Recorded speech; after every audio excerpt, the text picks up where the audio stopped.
Hi, how you doing out there? The Jamestown, North Carolina show going on right now. First of all, Merry Christmas and a Happy New Year. Also, Happy Eid for all the Islamics out there.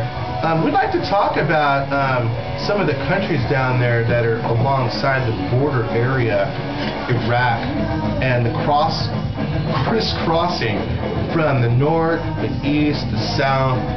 First of all, who the fuck controls the airspace? Are we not securing our own troops by not securing the borders in a war zone? That is my question. First of all, to that fucking piece of shit Mike Huckabee, who I haven't heard a fucking thing about ending the war except continuing the war.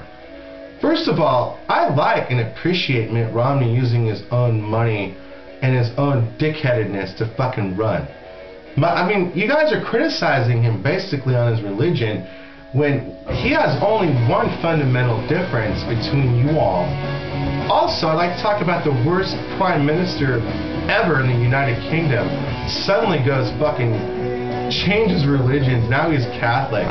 Let's give a quick big round of applause for Tony Blair. Now converts to Catholicism. Horrible. I mean, we could have had communion without really having to convert. Don't we all believe pretty much in the same thing, that is Christianity? But what I notice is certain groups want to differentiate their belief in Christianity. And I think it's important because Christianity is part of our youth education rather than the fucking Kaiser or whatever the fuck you want to call that shit post World War I. We're going to get down to World War I because I've been doing a lot of research on World War I and World War II, but World War I just fascinates me, just the differences between the two wars. And I think we live in World War I times. We're going to go to the historychannel.com, and I'm going to let you all listen to a speech by the name of James Gerard. James Gerard used to be a diplomat for the United States in Germany before the First World War. And he was recalled by President Woodrow Wilson because of some of the differentiations between the United States and countries in Europe. We're going to talk about World War I on our next tape. And I think it's important because those boys were sent out to war and they really didn't know what was going on.